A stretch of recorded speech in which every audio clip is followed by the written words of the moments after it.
No 2 days are the same. Okay. The policing, I love policing.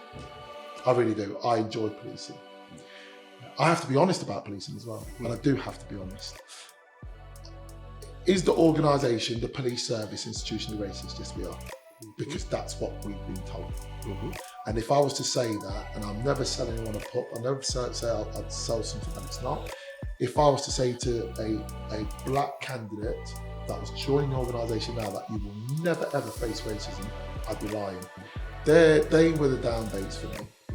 Where I had to go to those really difficult jobs, those serious road traffic collisions where people have lost their lives, where you had to go to situations where someone's died at home, you've got a distraught family there, you're having to go and deal with that.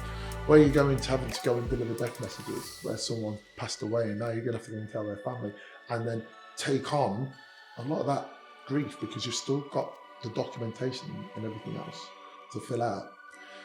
That's hard. And it doesn't leave you.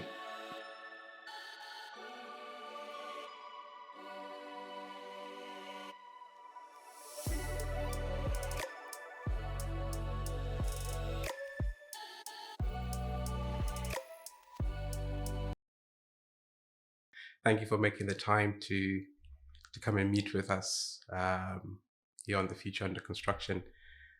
We'll probably just go over some of the questions we did again last time in terms of your career, like as a child. How did you end up being in the police? Thanks for the opportunity to speak. It's quite an interesting story, the journey. I suppose it was not a conventional one, but I can only say that never regret what you did because it took me down a journey which I've ended up where I am now, and I'm very blessed and I'm very lucky. I'm the product of the Windrush. So my parents came to the UK in the 1960s from a small island called Antigua in the West Indies. Both from Antigua, both knew each other in their villages where they lived, obviously went different directions and then ended up meeting back up in the UK when they were here. So they started in London, ended up in Leicester, and we were born, I suppose. So myself, my sister and my brother, we were brought up around the Northfields. We started in the Highfields and then we ended up in Rushmead. Very lucky. I was very lucky with my upbringing because I suppose that's where I've ended up being quite balanced because I've got my West Indian heritage and my parents made sure that we knew that, we understood that, and we had our West Indian friends and family around us, but also the diversity which Rushmead, the area which I was brought up in, brings, because you've got Gujaratis next door, you've got Sikhs at the back, you've got Hindus at the front, you've got Muslims at the side, and you've got blacks, West Indian, African with us as well. So we had the full mix of everything. And I was actually looked after when I was small, my formative years. I was actually looked after by a white couple. The husband worked with my dad at British Rail, and he was talking about my mum wanting to go back to work because I'm the youngest of the three. And he said, well, I'm going to be retiring, my wife's retired, and we could look after your little boy if you'd be happy with that. And that's where I ended up until I ended up going to school. So my upbringing has been really, really diverse. I've been very lucky. I think that's why I am the way I am. I think that's why I am not only cultured, but understanding of different things. And I think that's really important. And the things that I see, and not that I tolerate, but I understand, other people don't. Yeah, totally. I think I totally get that because having that understanding, having that balance, having the mix of people that you've come into contact with, interacted with on a social level, sort of helps you understand and helps you relate to other people better. And also, I'd assume, also informs your decision making a lot better because the impact of certain decisions you'd make on other people sort of blends into the mix. Absolutely, it does. And especially with going into the police service, it's understanding that different people will behave in different ways. So you might see a group of black people. You might go to a gathering where there's black people, and you'll probably think, some people would probably think it's getting quite animated and quite hostile, whereas that's just how black people enjoy themselves. They celebrate, they rejoice, things like that. Whereas you go to an event with white English people, it can be quite, how can I say, not sedated, but a lot lower tone. People might be sitting, whereas a black gathering, people are dancing. People might be sitting, listening to music. Whereas again, at another gathering, black gathering, people are there dancing, enjoying the actual moment itself. And that's where the understanding comes, especially with policing, because when you're out there and you deal with different communities, they respond in a different way. For instance, with the Eastern European community, when someone speaks to you in quite a strong manner, it's not that they're being rude. That's how they speak. They speak quite strongly. They can be quite pronounced in their approach and their dialogue. So it's understanding your different communities and not being sucked into, well, actually, they've been disrespectful. Well, no, they're not. That's how it is. And if you were to go to their countries, they might actually look at you and go, you're quite sedate. So it's that understanding. You have to understand the people that you're dealing with. I totally get that. Totally get that. Would you say that upbringing is what sort of steered you to police? Is this, or was policing always the end goal for you? Did you want to do something else before, or how did you end up making the decision to go into the police? My journey into policing is quite an interesting one. So when I was a lot younger, I wanted to be a doctor. I wanted to be a brain surgeon. That's the kind of thing I was always interested. I used to watch those programs. A lot of people don't like the blood and gore and everything else, but I was fascinated at how they can, reattach a limb, or they can do kidney transplants, heart transplants, all that kind of stuff. But I very quickly realized that I don't have that attention span to be able to just sit still, to be able to concentrate for that amount of time, to be able to get that intelligence. I suppose things are different now. Now we've got screens and all that kind of stuff, because I can be quite screen diverse as such. I can learn a lot from the screen. So, and listening, but that's not how it was when I was at school. You had to get those grades in the classroom. You had to study. You then went to college or university and so on and so on. And I quickly realized that wasn't for me. I was very active. If they would have had learning packages attached to song titles and song lyrics, I probably would have been all right, because I can remember every song and my favorite songs and the words to those. But I just wasn't that way. That's not how I learn.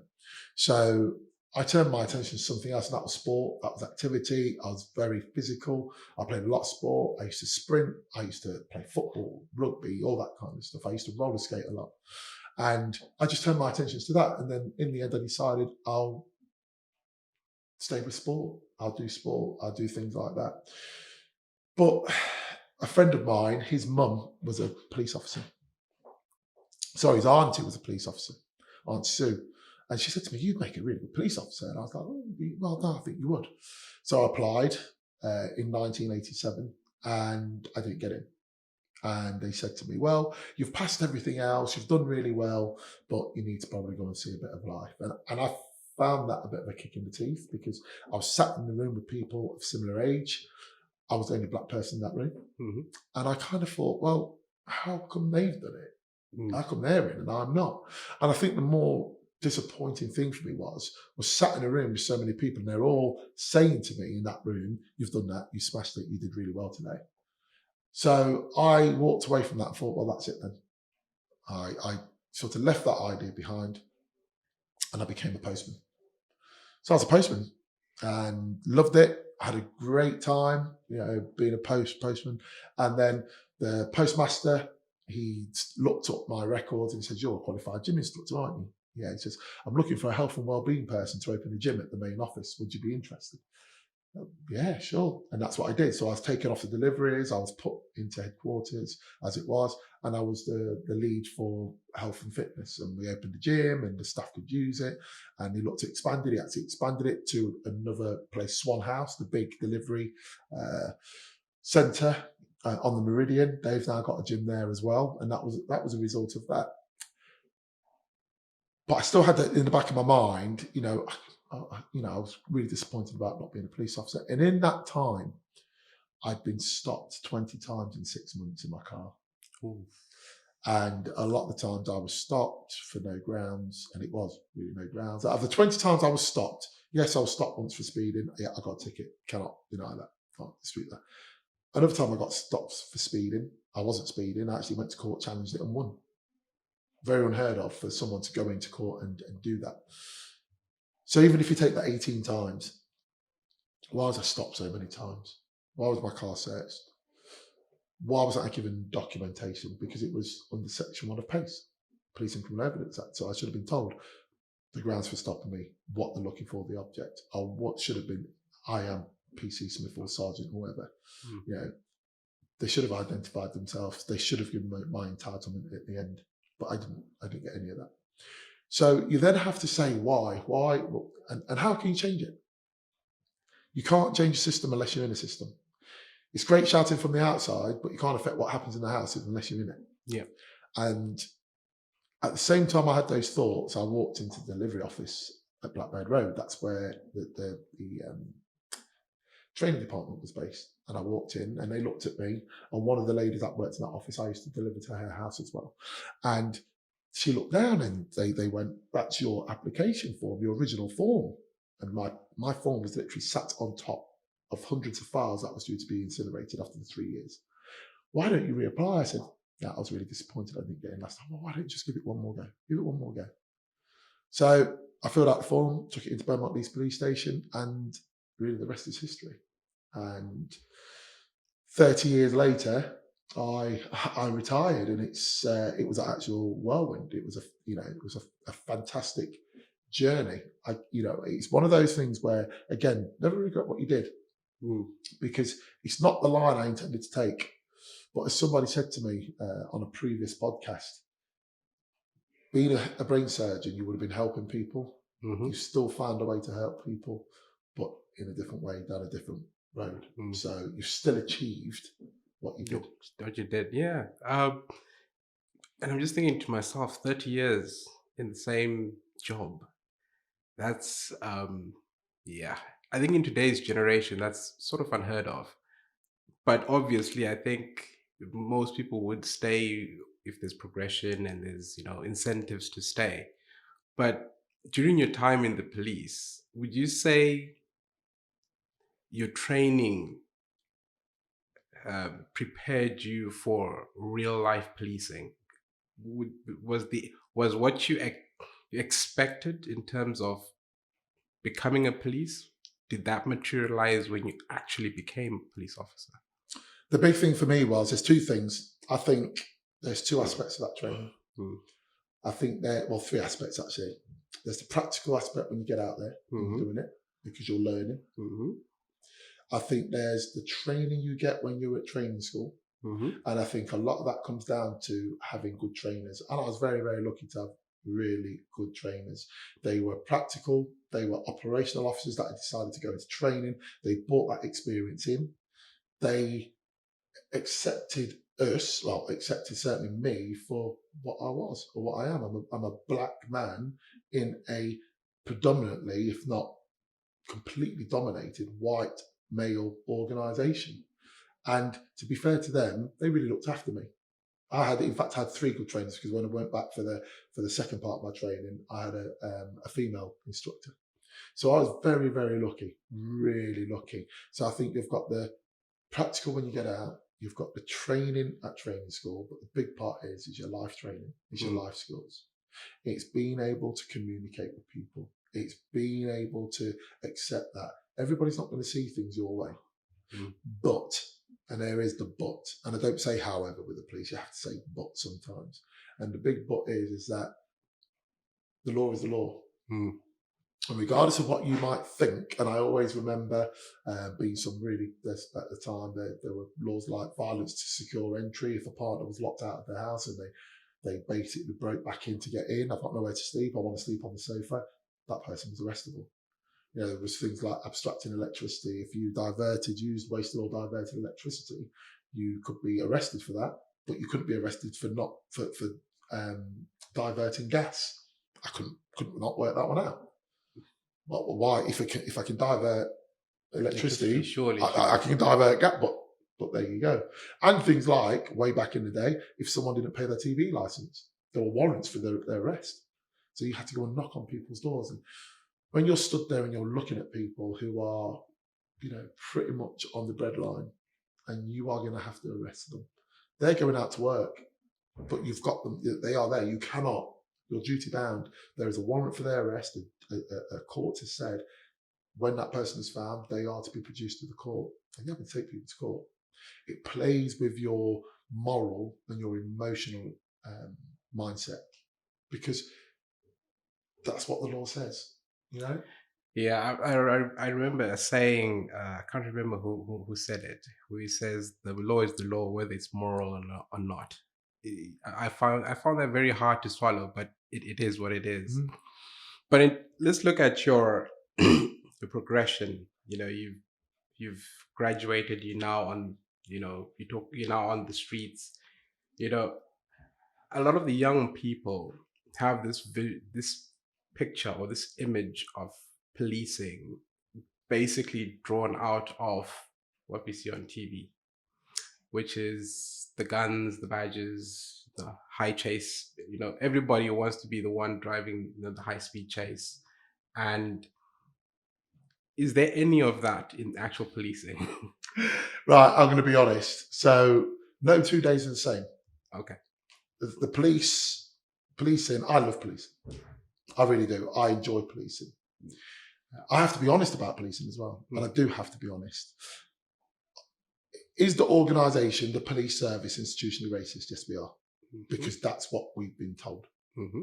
And if I was to say that, and I'll never sell anyone a pup, I never say I'd sell something that it's not. If I was to say to a black candidate that was joining the organisation now that you will never ever face racism, I'd be lying. Because the potential is, do we draw people from society? Yes. Is there racism in society? Yes. So we know that. We draw people from society, policing other people, and people are the police. We know we are going to recruit someone who's racist. Mm-hmm. So is there a chance that you may have to face that? Yes, there is. And that's to be straight up as it is now. From an actual job perspective, doing the job, when you first start for your first 2 years, you do what's called mainstream policing. So that is the going to the accidents, doing the traffic duties, walking around the town, walking the beats around your area, taking crime reports, going to burglaries, thefts, those kind of things, going to sudden deaths, because what people don't know is the police are the coroner's agent. So if there's a death, the police have to attend to make sure there is no foul play. So you will go to all those different types of things in your 2 years. I'm not going to deny that there will be times when you will be whizzing around on the blue lights. You know, you will be going from job to job to job. But you won't be carrying a gun for your first 2 years. Okay? And that is the honesty of the job. Once you've done your 2 years, you can specialise. So you can go on to things like tactical support teams that do things like I call it the Gucci work, because that's where I enjoyed it. So that's the action stuff, putting doors in, running around with riot shields, working things like the football, the carnival, going all over the country, doing things like the Olympics, the G8 conferences, the big world global conferences, working down in London at times when they ask for what's called mutual aid, so they need more officers to support them. After you've done your 2 years, you can do all that. You can go into firearms. Yeah, you can become a firearms officer. But you have to do your first 2 years. So if you're expecting that action, sort of running around, doing this and doing that and holding on to all this different equipment, it ain't going to happen for your first 2 years. The most you might get in your first 2 years is something like a what's called a method of entry course. So they may well say, right, we're short of these people. What you need to do is we're going to train you in this, and that's what we're going to do. And basically, it teaches you how to basically gain entry into buildings. Okay. And it's kind of interesting. the reality of policing is completely different to what you see on TV. So that's one thing to note. But in terms of the psychological impact, you talk about the first 2 years, you're basically the coroner's agent, you doing things. I remember and you mentioned before that you go to a place and you'd have to deal with there's somebody who's locked himself in and they've died and things like that. Psychologically, how do you get over that? How do you manage that psychological stress? Because I believe it does build up and it does become much. And it is, and we spoke before about my downtime, my hobbies and stuff like that, and it still is. It will always be physical training. That's the way I always dealt with things. If I had a really horrible day, and I'm not going to lie, how many bad days did I have in the police? Bad days were situations where colleagues let me down, where you and I've said it and I'll say it again, you might face some kind of derogatory comments or treatment from colleagues. When you get it from the public, I kind of expect that. When you get it from colleagues, I don't. They were the down days for me, where I had to go to those really difficult jobs, those serious road traffic collisions where people had lost their lives, where you had to go to situations where someone's died at home, you've got a distraught family there, you're having to go and deal with that, where you're having to go and deliver death messages where someone's passed away and now you're going to have to go and tell their family and then take on a lot of that grief because you've still got the documentation and everything else to fill out. That's hard, and it doesn't leave you. I liken the human brain to a computer. You've always got a hard drive, and no matter how many times you press delete, somebody somewhere will be able to go into your hard drive and find every time you keyed that computer, everything you did, the times you switched on, the documents you saved, documents you deleted, it's always in there. And it's the same in your head. When you see this stuff, you can't unsee it. Yeah. When you've dealt with it, you've dealt with it. And there is a recording in there somewhere of that. And my view of it was, if that recording keeps playing itself again and again and again, then I need help. I was very lucky that my mindset was very much, I knew what I was going to go to. And I'm, without sort of mentioning separate situations, I went to some horrible things and they were sad, upsetting, but I knew that's what I'd have to do. The things that would trigger me, that were my triggers, were violence against women and girls and mistreating children. They're the ones that used to play over and over again in my head. Why would somebody treat someone like that? Why would you treat a woman like that? Why would you neglect a child? Because that's just my DNA. And I go back to that. Practical training out there, training at the training school, your life training. Your life training. And that's how I've been brought up. That's my life training. So would it be fair to say that prior to joining the police, someone needs to have some sort of their own outlet of dealing with emotional stress? Because obviously you can't expect, I do believe that most organizations, I think maybe the police also have a way of, where you can talk to people about certain things in confidentiality as well. But it can only help so far because you're an individual, and as an individual, you know what works best for you.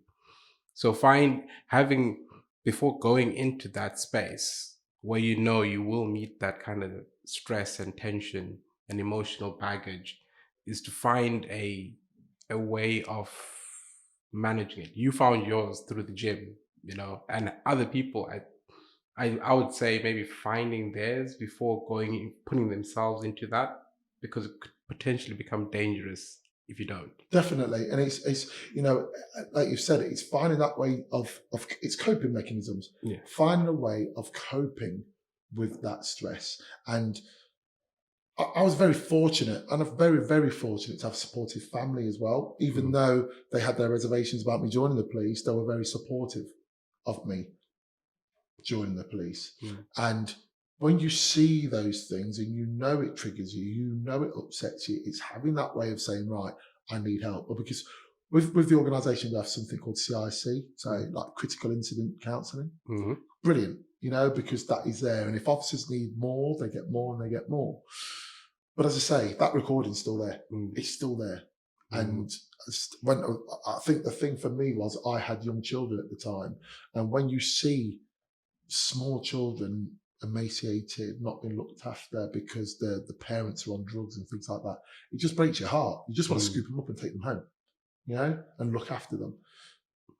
Make sure you've got that coping mechanism. You have to have that coping mechanism, have that network around you, that when things start to build up, you can walk away from work and actually have that mechanism away from work. The biggest thing is not to take solace in drink and drugs. That's the big one. That's the big one. That's the big one. Would you say, let's look at, now somebody is looking at probably joining the police. What would you say to somebody? How would they join the police? Is it just a matter of walking into a police station, filling out a form? Or is there like a specific criteria that one needs to meet before even filling out a form? So 18 and a half, no criminal convictions. Depending on what the criminal conviction is, what I would say is if you've got a criminal conviction for anything in relation to offences against a person, so assaults, things like that, or dishonesty, they will go against you, because you have to remember you're going into an organisation that is built on honesty and integrity. Over 18 and a half, that's the minimum age you can join. Different routes of joining now. You don't have to join with a degree or obtain a degree when you join. Okay, so you've got different entry routes now. So you can join with or without a degree, and you can join now as a direct detective. Okay. So you don't have to get in, do your 2 years, then become a detective. You can actually come in on a detective's route and train to be a detective and go straight into a detective role. So they are the three entry routes into the organisation now. What I would say to someone is, if you are going to join, or you want to join the police, and I say this and it sounds funny, some of the best people we recruit have worked at places like McDonald's, you know, high pressure environments where people expect a top level of service, top level, for their 99 pence burger, but they want the best service. You know, that's what the police is like. People want the best service all of the time, every time. So getting something like that under your belt, it would be absolutely priceless. So you apply for the organisation by attending a webinar. So you express an interest on the Leicestershire Police website. Or if this is going out nationally, you go onto the force that you want to join, either express an interest or ask for an application form. With Leicestershire, you can't get an application form unless you've attended what's called a webinar. Those webinars tell you everything about the job. We're not going to tell you something it's not. We are going to tell you you're working nights. We are going to tell you you are going to have to deal with death. You are going to have to deal with trauma. You are going to have to deal with all different ranges of things. You do have to be honest. You do have to have integrity. You do have to call things out. You do have to stand up. So we will tell you exactly what the job's about. Once you've attended that webinar, you can then apply. You apply, you then go through something called the National Sift. And the National Sift it's basically a series of questions and scenarios, judgmental scenarios. And it's whether or not you can make the right decisions on that. Get through the National Sift, you get through that shortlisting. You then go through to what's called the Online Assessment Centre. And the Online Assessment Centre is 3 areas: interview, briefing exercise, written exercise. So the written exercise is 2 hours, minimum 40 minutes. You then have 10,000 words. And what you do on that input is you will get a script, you read through that script, you find the issues in that script, and then you basically note down what your situation is, what you've got, what your task is as an officer, because you will be a constable for that scenario. So what your tasks are, so you're finding issues in the community. Mm-hmm. What actions you take and why you do them. Why would you do it? What would happen if you didn't? And then what would you hope your outcomes would be? You get 2 hours to do that. Okay. You have a briefing exercise. You get a briefing, 10-minute briefing. You have a script to read, and then you're asked 9 questions on that briefing. Every 3 questions, you get a feed, so it gives you some extra information. Okay. That lasts 36 minutes. The final part is the interview. So you do a practical interview, and that interview is based on the competency and values framework, as everything else is. And the competency and values framework is looking for you to show competence in things like impartiality, public service,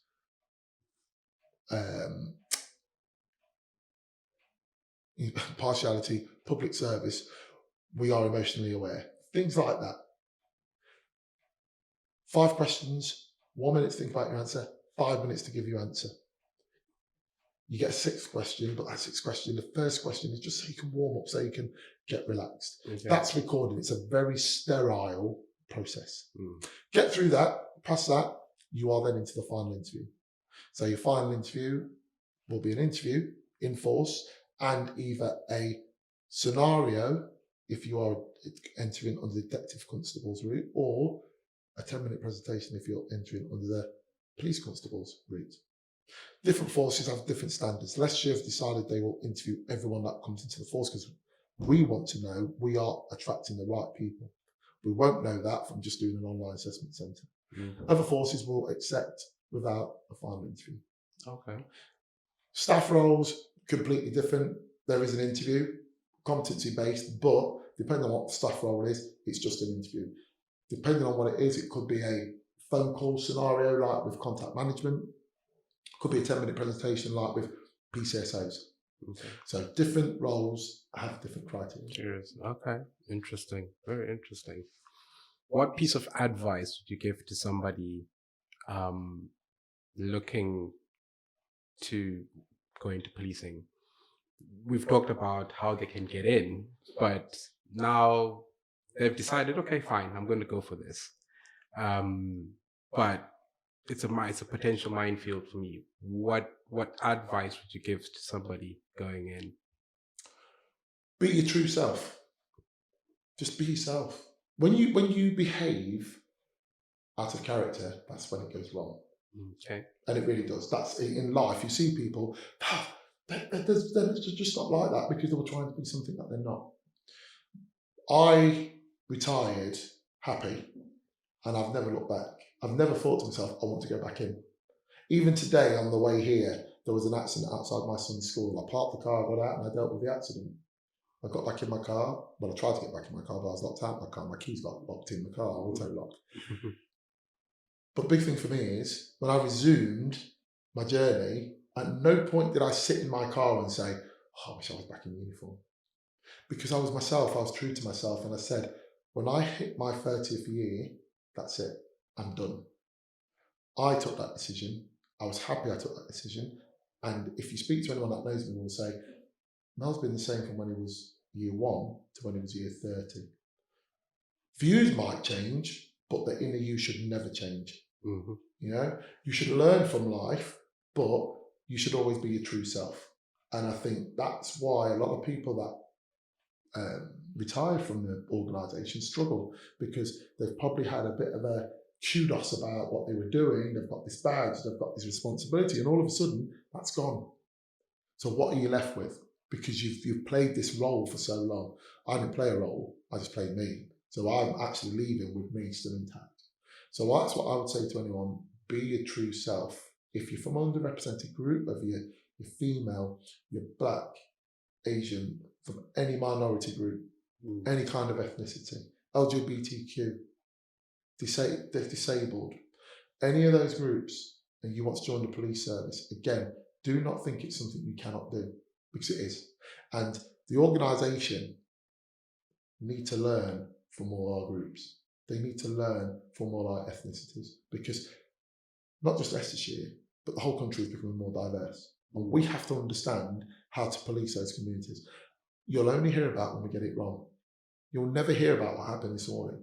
where we got it right, where the lady was taken into the school, where she was then taken to hospital in a police vehicle because there wasn't an ambulance to take her. You won't hear about that. What you'll hear about is when we get it wrong. And that's what you have to remember. Bad news sells papers. Yes. Good news doesn't. Very true. Very true. Post-retirement, well, into the retirement, and you're still sort of entangled with the police in some capacity. But also, we talk about transferable skills, and you've transferred your skills quite admirably into TV. How did that even happen?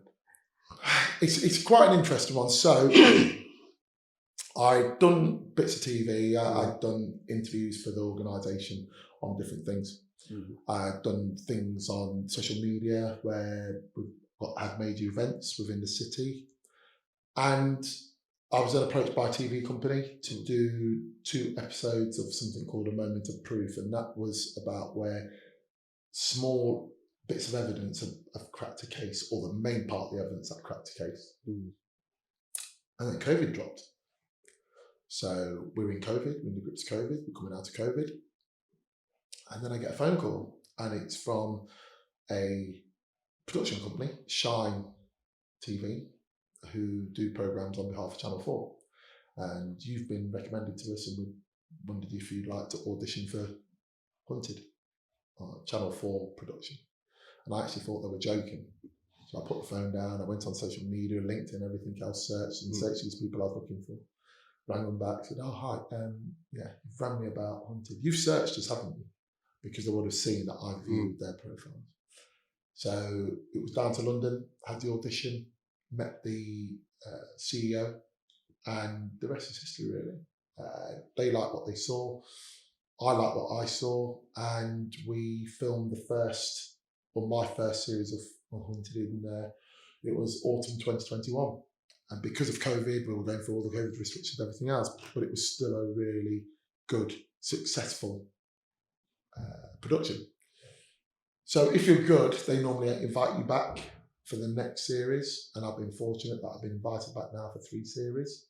So we filmed the last series last year, which was, again, fantastic experience. I worked with really professional people, former police officers, current police officers, former military personnel, intelligence people. It's just fantastic. And that has exploded into being contacted by BBC Radio 5 Live to talk about different things. The most recent one would have been the new Criminal Justice and Public Order Act 1994, I think it is. I have to remember, might have got the year wrong, but it's Criminal Justice Public Order Act in relation to face coverings at demonstrations, Section 60s. Yeah, I'm very lucky. I'm still a operational current public order, public safety advisor, so I still advise to Silver and Gold Commanders. And to be sat on a programme debating with a human rights lawyer and actually having more knowledge than they have makes me feel quite, how can I say, happy. Because I've actually done something with that policing career that I had. That operational warranted officer career is still going. It's still educating, it's still supporting. And I suppose the confidence from being in front of crowds, standing in front of people, having to deal with conflict, having to deal with different situations has allowed me now that when I'm in front of cameras, I have that confidence. And it's not just that confidence, I don't have the arrogance. Because confidence is not about arrogance. Arrogance is about, I feel, showing off. Yes. I personally feel confidence is about being sure of yourself and actually being happy with yourself and actually saying, you know what, I am good at what I do, and I'm prepared to show you how good I am, you know, and I hope you enjoy it, rather than a show-offy kind of projecting that type of image. So I've been very lucky in that, and I am blessed with that, and I'll never take it for granted. Every opportunity I get, even doing this today, is an opportunity, and it's amazing. Every time I do stuff like this, I thank people for giving me that opportunity to do it. It's a fantastic story that you have. I came across your profile by accident, actually. I was looking on LinkedIn for someone like my next guest, and um, because I have a friend of mine who is a policeman as well, and his feed sort of popped up about you giving a talk on what was it on at some university. Oh, Kent University. Yes. Yeah. You were giving a talk on I can't remember what it was. Yeah, it would have been my journey. Yes. And again, with the big thing with that is I got the opportunity to do that. They are actually paid slots. The university pay for that. Mm-hmm. But again, for my own personal position, do I need the money? No. So what the university have done is made a donation to cancer research. Mm-hmm. Because I feel that when you have an opportunity, do something with that opportunity, Mm-hmm. do something good with that opportunity. Mm-hmm. I'm in the room, leave the door open for other people to come in. Mm-hmm. If I get up, reach down and pull people up. Mm-hmm. And if there's somebody who's with you on that level and they want to carry on, push them up. That will always be my view, and even opportunities like this and things like this, people will see it, people will read it, listen to it, whatever it is. If other people want to do it, I'll help them with them, because that's what it's about. Mel, you're such an inspiration. A lot of people that I know would shut the door on a lot of people so that you will always be the one at the top and everybody is always looking up at you. But just to be able to help other people to progress, to get better, it shows a lot about your character. And to be honest, I'm blown away. Mel, thank you for your time. Thank you for your time. All the best. Same to you. Take care. Cheers.